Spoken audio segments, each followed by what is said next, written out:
Les femmes voltaïques nous posent un grand problème parce que leur libération n'est pas facile. Elles sont aujourd'hui dominées par des hommes eux-mêmes dominés. Donc elles sont doublement dominées. L'impérialisme domine le voltaïque. Et l'homme voltaïque va dominer la femme voltaïque. Nous sommes au début des années 1980, en Afrique de l'Ouest. Un jeune capitaine de l'armée voltaïque, presque inconnu du grand public, va bientôt changer la trajectoire de son pays et devenir une figure mondiale. À seulement 33 ans, Thomas Sankara prend la tête de la Haute-Volta, un petit État enclavé, pauvre, dépendant des aides extérieures. Mais en très peu de temps, il va lui donner un nouveau nom, une nouvelle fierté et surtout une nouvelle idéologie, l'émancipation par soi-même. Pour comprendre ce personnage, il faut revenir en arrière, à son enfance. Thomas Isidore Noël Sankara naît le 21 décembre 1949 à Yako, une petite ville du nord de la Haute-Volta, l'actuelle Burkina Faso.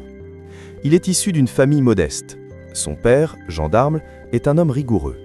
Et sa mère, pieuse et affectueuse, lui inculque très tôt des valeurs de discipline, mais aussi d'empathie. Dès son jeune âge, Thomas est passionné par la lecture. Contrairement à beaucoup d'enfants de son âge qui se contentent des jeux, il dévore des ouvrages d'histoire, de philosophie et de politique. On dit qu'il admirait déjà des figures comme Che Guevara, Kwame Nkrumah ou Mahatma Gandhi. Ces lectures vont nourrir une vision très tôt anti-impérialiste et révolutionnaire. À l'école, ses professeurs remarquent rapidement son intelligence et son sérieux. Mais c'est surtout sa personnalité charismatique qui le distingue. Il est à la fois discipliné, joyeux et toujours volontaire pour défendre les autres. À 19 ans, Thomas Sankara choisit d'intégrer l'armée, ce qui surprend ses proches. Beaucoup pensaient qu'il deviendrait intellectuel ou enseignant. Mais lui a une idée en tête. L'armée peut être un outil de transformation sociale. Il est envoyé à Madagascar pour une formation militaire. Ce séjour va être déterminant. Non seulement il y reçoit une éducation stricte, mais il est aussi témoin d'une révolution populaire qui renverse le gouvernement malgache. Ce moment le marque profondément. Il comprend que les peuples opprimés peuvent se lever et transformer leur destin. De retour en Haute-Volta, il gravit les échelons dans l'armée. Sa réputation est celle d'un officier intègre, proche de ses soldats, refusant les privilèges dégradés. Il est aussi un excellent guitariste. La musique restera toute sa vie une passion et un moyen de communiquer avec les gens.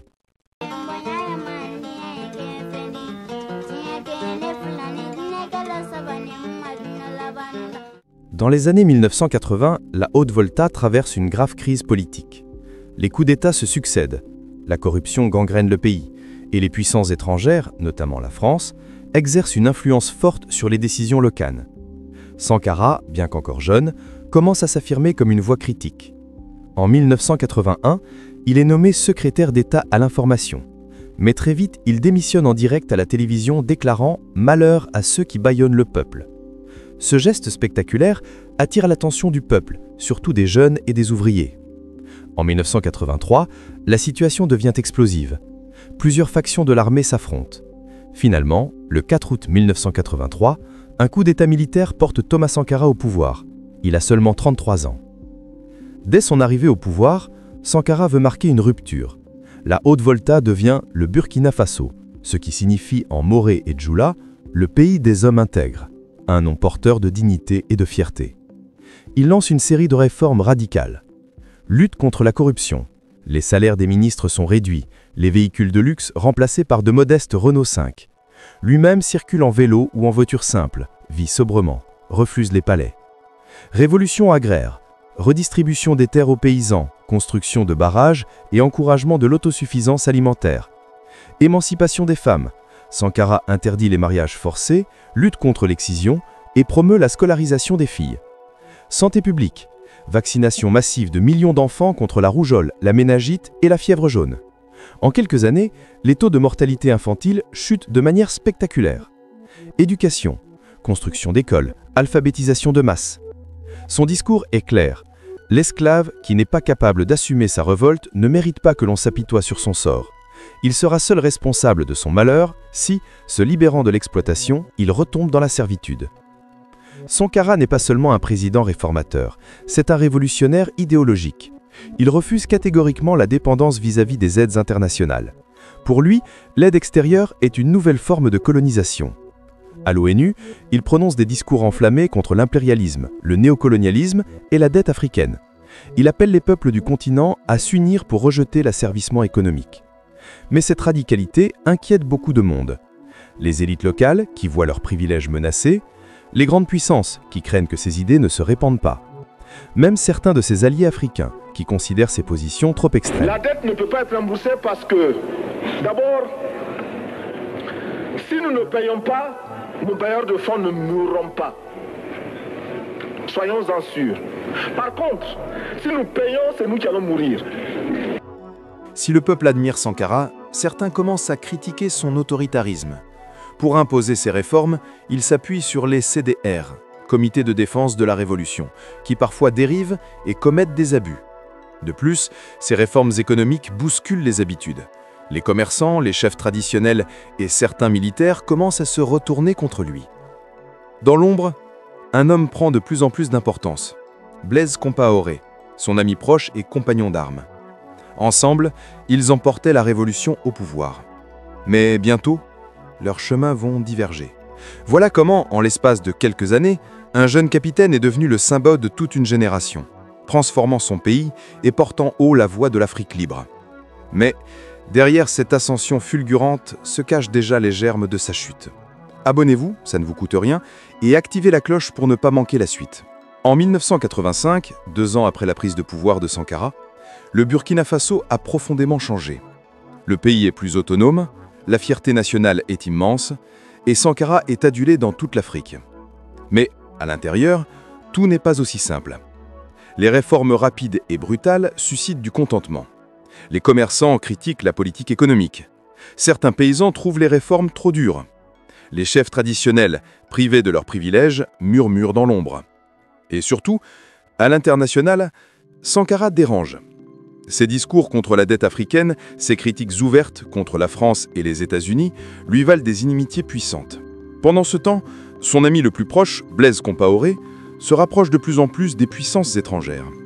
Sankara et Compaoré étaient liés comme des frères. Ensemble, ils avaient pris le pouvoir. Mais peu à peu, leurs visions s'opposent. Sankara veut aller toujours plus loin dans la révolution. Compaoré, lui, estime qu'il faut ralentir et négocier avec les puissances étrangères. Les tensions grandissent aussi au sein de l'armée. Plusieurs officiers reprochent à Sankara son style trop radical et son manque de concessions. Dans un de ses discours, Sankara semble pressentir sa fin. Il dit « Vous pouvez tuer un homme, mais pas ses idées ». Ce jeudi 15 octobre 1987, Thomas Sankara est convoqué à une réunion au Conseil de l'Entente à Ouagadougou. Il s'y rend avec plusieurs compagnons. Mais très vite, des coups de feu éclatent. Des soldats, fidèles à Blaise Compaoré, font irruption dans la salle. Sankara se lève calmement et dit « C'est moi qu'ils veulent ». Quelques secondes plus tard, il est abattu froidement, avec 12 de ses compagnons. Il n'a que 37 ans. Son corps est enterré à la va-vite dans une fosse commune. Le peuple n'aura même pas le droit à des funérailles dignes. Blaise Compaoré prend immédiatement le pouvoir, justifiant le coup d'État par une rectification de la révolution. L'annonce de la mort de Sankara provoque un séisme. Beaucoup ne peuvent y croire. Celui qu'on appelait le Tché africain. L'homme qui avait rendu au Burkina Faso sa dignité vient d'être tué par ses propres frères d'armes. La répression est immédiate. Toute contestation est muselée. Les partisans de Sankara sont traqués, réduits au silence ou contraints à l'exil. Pendant des années, son nom est même interdit dans les discours officiels. Mais dans le cœur du peuple, sa mémoire reste vivante. Malgré sa mort brutale, les idées de Sankara ne disparaissent pas. Au contraire, elles se répandent à travers tout le continent. Il devient une icône pour la jeunesse africaine, un symbole de lutte contre la corruption et l'impérialisme. Ses discours sur la dette africaine résonnent encore aujourd'hui. Beaucoup de leaders modernes reprennent ses idées. Ses actions pour l'émancipation des femmes en font un pionnier de la modernité en Afrique. Même des décennies après sa mort, son image inspire des mouvements sociaux, des artistes, des écrivains et des militants. Pendant longtemps, la mort de Sankara est restée une blessure ouverte. Blaise Compaoré, resté au pouvoir pendant 27 ans, a toujours nié toute responsabilité. Mais en 2014, la population burkinabé se soulève et chasse Compaoré du pouvoir. Ce moment ouvre enfin la voie à la vérité. En avril 2015, une enquête est officiellement ouverte sur l'assassinat de Sankara.